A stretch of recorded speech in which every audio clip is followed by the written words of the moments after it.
సందీప్ రెడ్డి వంగ గారిని తీసుకున్నాం. ఆయన్ని కూడా వాళ్ళ ఫ్రెండ్స్ అనేవారంట, నువ్వు ఎంతసేపు రూమ్లో కూర్చుంటావు, నువ్వు పార్టీలకి వాటికి వెళ్ళాలి, నెట్వర్క్ పెంచుకోవాలి, లేకపోతే ఎవడేస్తాడు నీకు అవకాశం. కానీ ఈయన ఆ టైప్ కాదు, అంటే ఓ నెట్వర్క్ పెంచేసుకుని లేదంటే ఆ టైప్ కాదు. ఆయన వాట్ ఎవర్ 7 years స్ట్రగుల్ ఆయన ఉందో, ఆయన సొంతంగా ఒక యూరోపియన్ సినిమా చూసి దాన్ని అనలైజ్ చేసుకుని దాన్ని ఎలా ఎవాల్వ్ అవ్వచ్చు నేను క్రాఫ్ట్లో అనుకొని, లేదా ఇంకోటి చూసి కంటిన్యూస్ సినిమాలు చూడటం, అంటే he internalised the actual network. So ఆయన లోపలికి వెళ్ళి కొద్ది క్రాఫ్ట్ పెరిగింది అయ్యింది. ఒక చిన్న బడ్జెట్లో అర్జున్ రెడ్డి తీసుకున్నాం, అది హిట్ అవగానే ఎంతమంది ఆయన నెట్వర్క్ ఎలా వచ్చి టీ సిరీస్ వచ్చేసి లేదా ఇల్లు వచ్చేసి, మరి అంతకుముందు లేదుగా ఆయనకి నెట్వర్క్. ఇది కూడా ఒక విధానం అంటున్నాను. సో ఎయిదర్ ఇలా ఎక్స్టర్నల్గా వెళ్ళండి, లేదా కంప్లీట్ మీకు వెళ్ళిపోండి, అప్పుడు కూడా వస్తుంది నెట్వర్క్. మీరు వద్దన్నా వస్తుంది. ఇప్పుడు ప్రభాస్తో చేస్తున్నారు ఆయన. సో స్పిరిట్ ఎక్కువ రోజులు ట్రైల్ స్టోరీస్ ఉంటాయి, అట్లాగే 1 day వచ్చే స్టోరీస్ ఉంటాయి, 1 night జరిగే స్టోరీస్. దాన్ని ఎలా చేస్తారు? అలాంటి యాక్చువల్గా చెప్పాలంటే క్రాఫ్ట్ మీద బాగా పట్టున్నప్పుడే కుదురుతాయండి అవి. మీరు సత్యం సుందరం ఉంది, అది కూడా ఒక డే నైట్, నెక్స్ట్ డే అయిపోతుంది. 2 days యాక్చువల్గా. అంటే స్క్రీన్ టైమ్ ఈక్వల్స్ ఇది ఏదో అంటారు దాన్ని టెక్నికల్గా, నాకు పేరు గుర్తు రావట్లేదు. సో అలాంటివి ఎలా రాస్తారంటారా? I think it comes from the artist individual personality rather than, ఇప్పుడు యానిమల్ రాసినట్టు వేరే వాళ్ళు రాయలేకపోవచ్చు. ఆయన ఏదో ఒకటి నమ్మాడు, ఆయన నమ్మి ఒకటి వెళ్ళినప్పుడు ఆయన టేస్ట్ జనాలకి నచ్చుతుంది ప్రస్తుతానికి. So at the end of the day me personality ఆడియన్స్కి నచ్చినంత వరకు మీ జర్నీ ఉంటుంది.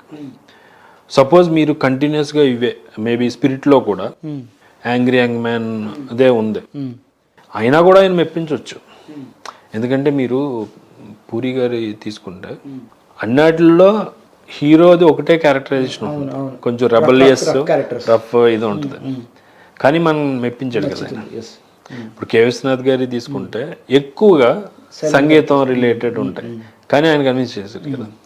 సో అలాగా రేపు యాంగ్రీ యంగ్ మ్యాన్ అన్న పర్టికులర్ ఎలిమెంట్ని సందీప్ వంగ గారు ఒక పతాక స్థాయికి తీసుకెళ్ళి పెట్టారు. మేబీ స్పిరిటే కాదు, దాని తర్వాత వచ్చే 10 films కూడా ఆయనకి వర్కౌట్ అయ్యి ఉండొచ్చు, అవుతాయేమో, బికాస్ ఆఫ్ హిస్ క్రాఫ్ట్, అంటే ability of the craft or presentation skills వల్ల. సో మీరు మీ లోపల ఏముంది అనేది పట్టుకుని దాంతో, అంతకుముందు నేను చెప్పాను కదా, సేమ్ మన భగవద్గీతలో స్వధర్మం నమ్ముకో పరధర్మానికి వెళ్ళొద్దు అనేదే యాక్చువల్గా. ఓకే, అది పట్టుకుంటే సేమ్ మీరు చూడండి ప్రేమ్ కుమార్, ఇప్పుడు మీరు సత్యం సుందరం ఎగ్జాంపుల్ తీసుకుని ప్రేమ్ కుమార్ ఆయన ఏం చెప్పారు ఫస్ట్ సినిమాలో అయింది, మామూలుగా టెక్నికల్గా ఆయన సినిమాటోగ్రాఫర్ 96 చేశారు. 96 ఫస్ట్ డెబ్యూ, అది సూపర్ హిట్. తర్వాత ఇది మీరు రెండేట్ల కోర్లో ఏముంది, రీయూనియన్ ఉంది. ఓకే, ఆ కనెక్టింగ్ పాయింట్. ఓకే, సో అది ఆయన పట్టుకున్నారు. ఫస్ట్ దాంట్లో లవర్స్ విడిపోయారు, మళ్ళీ రీయూనియన్ అయ్యారు. ఇందులో 2 cousins విడిపోయారు, రీయూనియన్ అయ్యారు. అర్థమవుతుందండి. ఇప్పుడు సందీప్ గారి దాంట్లో ఆ యాంగ్రీ యంగ్ మ్యాన్ అన్న ట్రోప్, యాంగ్రీ యంగ్ మ్యాన్ ని లవ్ లో పెడితే ఎలా ఉంటుంది, యాంగ్రీ యంగ్ మ్యాన్ ఫ్యామిలీ దాంట్లో పెడితే ఎలా ఉంటుంది, ఇదే యాంగ్రీ యంగ్ మ్యాన్ ని పోలీస్ డిపార్ట్మెంట్ లో పెడితే ఎలా ఉంటుంది, స్పిరిట్. అర్థమవుతుందండి. సో మీ లోపలది ఏదైతే మీరు పట్టుకున్నారో, అప్పుడు మీరు ఈ సినిమా 1 day అయిపోయే సినిమా వాటితో సంబంధం ఉండదు అసలు. Okay, so you have to go deep into yourself, then it naturally comes out like that. Rather than ఇది తీయొచ్చా అనే ఎక్స్టర్నల్ చిన్న థింగ్స్ కాదు. అట్లాగే ఇప్పుడు ఓటీటీస్కి మెయిన్ స్క్రీన్స్కి డిఫరెన్స్ ఉంటుంది, స్క్రీన్ స్పేస్ ఎక్కువ ఉంటుంది ఓటీటీస్కి, వాళ్ళ స్టోరీ ఎక్కువ చెప్పగలరు. సో అటువంటి డిఫరెన్స్ ఎలా చెప్పగలం మనం, అంటే స్క్రీన్ స్పేస్ ఎక్కడ వాళ్ళ స్టోరీ బాగా చెప్పగలుగుతున్నారు అనుకోవచ్చా? See, the highest form of screenwriting talent OTT. అంటే సినిమాకి 2 hours కష్టపడి మీరు ఏదైనా చేయగలుగుతారేమో, కానీ అంత లాంగ్ అవర్స్ సస్టైన్ చేయటం చాలా కష్టం అండి. మీరు ఒక గేమ్ ఆఫ్ థ్రోన్స్ అవ్వచ్చు, ఇప్పుడు గేమ్ ఆఫ్ థ్రోన్స్ అంటే అట్లీస్ట్ ప్యాలెస్ పాలిటిక్స్, అట్లీస్ట్ యుద్ధాలు ఏ ఉన్నాయి. అవును.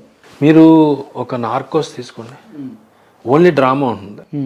లేదా ఈవెన్ ఇది తీసుకోండి, breaking bad, only drama, smuggling మీద. అది దాని మీద అలా వెళ్ళటం అనేది. ఈవెన్ మొన్న వచ్చిన అడాల్సెన్స్ ఎవ్రీ ఎపిసోడ్ ఒక 1 hour ఉంటుంది, సింగిల్ షాట్స్ అన్ని, మొత్తం 1 hour ఒకేసారి చేశారు. అంటే చాలా కష్టం అది. ఓకే. అలా హుక్ చేయటం అనేది, అంటే నేననేది ఏంటంటే మూవీ కన్నా ఓటీటీకి ఒక బింజ్ వర్ది షో రాయటం అనేది ultimate test for a screen writer. Okay. Okay. అది క్రాక్ చేసినోడు ఇంకా ultimate writer. Breaking bad writers అవ్వచ్చు, ఇప్పుడు మొన్న వచ్చిన అడాల్సెన్స్ రైటర్స్ అవ్వచ్చు, అంత ఈజీ కాదండి. మీరు ఏమడుగుతున్నారు మూవీకి డిఫరెన్స్ అంటే అంతే ఎంగేజింగ్ ఎలా చేస్తున్నారండి? అదే ప్యూర్ క్రాఫ్ట్స్మెన్షిప్ అండి, ప్యూర్ క్రాఫ్ట్స్మెన్షిప్. ఇప్పుడు మామూలుగా చూడండి, సినిమా 3 గంటలు ఉందంటేనే ఏమంటారు, మామూలుగా 3 గంటలు ఎవరు చూస్తారు అంటారు. కానీ అదే యానిమల్లో మనం చూసాం, మనం ఏం కంప్లైంట్ చేయలేదుగా. బికాజ్ మీరు ఎంత లెంత్ ఉందని కాదు, మీరు ఎంత హుక్ చేశారు ఆడియన్స్ని, ఎంత ఎంగేజ్ చేశారు అనేది. అది లేదంటే ఇప్పుడు బ్రేకింగ్ బ్యాడ్ ఎవరన్నా చూస్తే కంటిన్యూస్గా 10 hours చూస్తారండి. పడుకోవడానికి ఇంకా టైం, నిద్ర వస్తుంది కాబట్టి పడుకుంటారు. కానీ ఐ నో సమ్ పీపుల్ కంటిన్యూస్గా చూసి ఒక 2-3 hours పడుకుని మళ్ళీ, అంటే విత్ ఇన్ 1 weekలోనే అన్న సీజన్స్ బోల్డ్ ఉన్నాయి కదా. ఒక్కో సీజన్ 1 hour ఉంటుంది, అది ఒక్కో ఎపిసోడ్. అలా కంటిన్యూస్గా చూసి ఎందుకు చూస్తున్నారు అంటే అదే ప్రూవ్ చేస్తుంది కదా, డ్యూరేషన్ ఆఫ్ ద షో టైంకి మనిషి అటెన్షన్ స్పాన్ పోయింది అన్నదానికి అసలు సంబంధం లేదు. ఎందుకంటే రీల్స్కి అలవాటు పడిపోయారు, 30 seconds చూస్తున్నారు, అందుకు సినిమా చూడట్లేదు అనేది కాంట్రడిక్షన్ కదా. Total difference. అంటే నువ్వు నన్ను ఎంగేజ్ చేస్తే ఎన్ని గంటలు అయితే చూస్తా. సో ఇప్పుడు సీక్వెల్స్ అయితే ట్రెండింగ్ లో ఉంటుంది. సో మూవీస్ కి సీక్వెల్ హిట్ అయినా ఏమైనా సరే సీక్వెల్ వెళ్తారు, కానీ కొన్ని ప్రీక్వెల్ వెళ్తున్నారు. ఇప్పుడు సమ్ ఎగ్జాంపుల్ కాంతార. సో కాంతారకి ప్రీక్వెల్ వెళ్ళారు ఆయన. సో దాంట్లో ఒక షార్ట్ ఉంటుంది లాస్ట్ లో, సంథింగ్ దేవుడు వచ్చి అలాగా సబ్జెక్ట్. సో ఆ సీన్ తీసేటప్పుడు ఆ స్క్రిప్ట్ రైటింగ్ ఎలా ఉంటుంది అక్కడ? అంటే ఇప్పుడు వాళ్ళు ప్రీక్వెల్ డెసిషన్ ఎప్పుడు తీసుకున్నారో నాకు ఐడియా లేదు. రాస్తున్నప్పుడే తీసుకున్నారా లేదా రైటింగ్ లాస్ట్లో తీసుకున్నారా అనేది తెలియదు. ఎలా ఉంటుంది అంటే అది maybe I cannot explain it in words. ఇప్పుడు మొన్న వేరే సోరా Part 2 ఇప్పుడు రిలీజ్ చేశారు, ప్రీక్వెల్ తర్వాత వస్తుంది. అంటే నా పాయింట్ ఏంటంటే ఇప్పుడు జనరల్ సీక్వెల్ తీస్తారు, ప్రీక్వెల్కి వెళ్ళమంటే ఏంటంటే వేరే జానర్ ట్రై చేస్తున్నారా? కాదు, అది ఇంకా ఇంట్రెస్టింగ్ కదండి. ఇది ఆల్రెడీ హిట్ అయింది, వీడు ఎలా బిహేవ్ చేశాడు, వీడు ఎందుకు ఇలా బిహేవ్ చేసాడో తెలుసా అని బ్యాక్ స్టోరీ చెప్పడమే ప్రీక్వెల్. ప్రీక్వెల్స్ ఇప్పుడే వచ్చినాయండి, ఇదే కాదు, హాలీవుడ్లో కూడా చాలా వాటికి సినిమా హిట్ అయ్యాక తర్వాత ప్రీక్వెల్ రిలీజ్ చేయటం అనేది అదేం కొత్త ఏం కాదు. ఓకే, ఉంది మనకి కొత్త. అదే అడుగుతున్నాను. Thank you for valuable time. ఈరోజు అజయ్ వెగ్సన్ గారితో నెక్స్ట్ ఇంటర్వ్యూతో మళ్ళీ కలుద్దాం. Keep watching, keep TV, signing off.